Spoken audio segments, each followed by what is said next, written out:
Pinakuloy ko sa manok ko. Ay magluluto tayo ng labong. Ayan ang labong, oh. Hinugasan ko na maigi yan. Ayan ang saluyot. Tansya yan, labong. Manok po yan, manok. Breast chicken. Ay, hindi breast chicken pala po.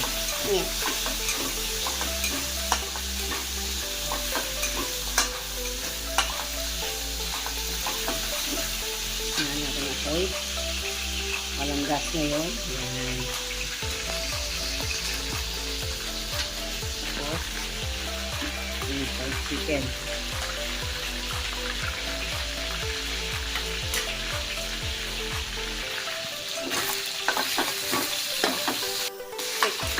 Ating manok. Ayan. Medyo mahina ng ating apoy.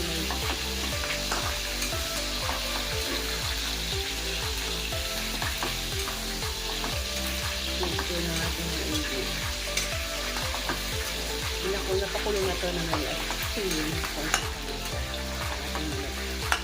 Ipang-sag natin sa labong. Yan. Sinayod na kawayan. Saluyot. Fresh na fresh! Naugasan na po natin saluyot, ha? Kaya ating labong.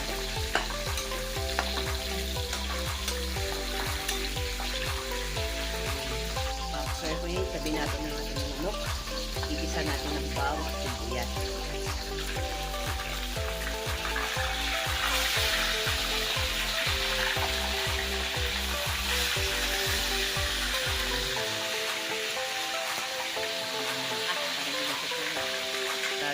Lalagyan na natin ang ating bawang.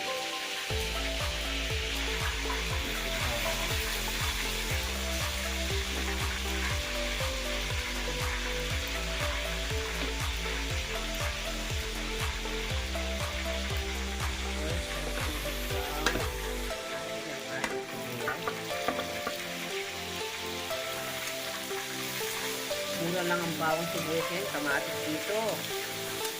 Pilipinas. Yes. Napakamura.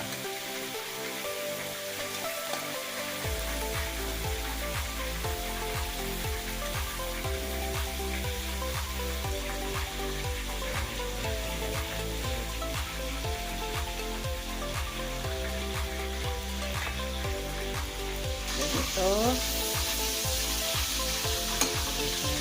So, yung ating sibuyas. Mix na natin yung manok. Ayan. Bale. Patis. Ayan, konting patis. Bale.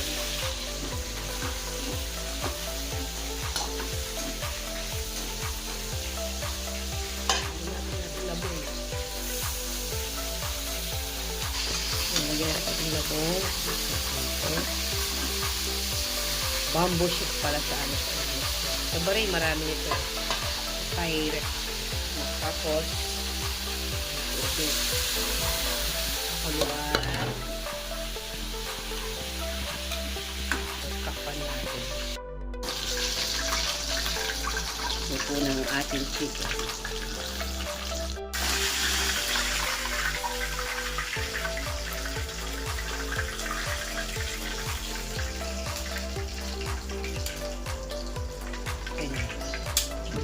Check natin ang ating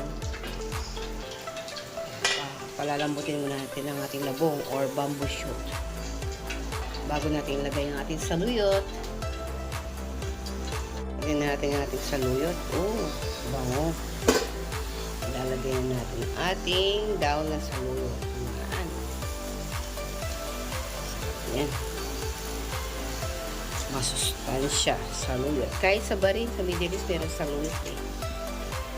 Nagluluto din ako ng labong or bamboo shoot. Bumibili ako ng bamboo shoot sa Thai market. Pero malalaki yan sa kanila. Ayan ang tapos. Lagyan natin. Yes. Mix na natin. Gulay.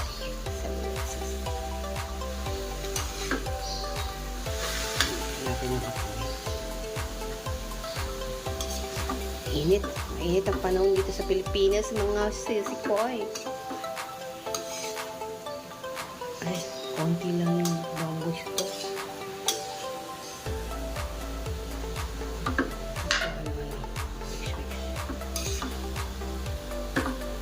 Ayan. So, ayan na mga sisikoy. Ang ating bamboo shoot. So, ayan na. After 5 minutes, patayin na natin ang ating apoy. Tingnan na natin ang ating bamboo shoot. Anong lasa?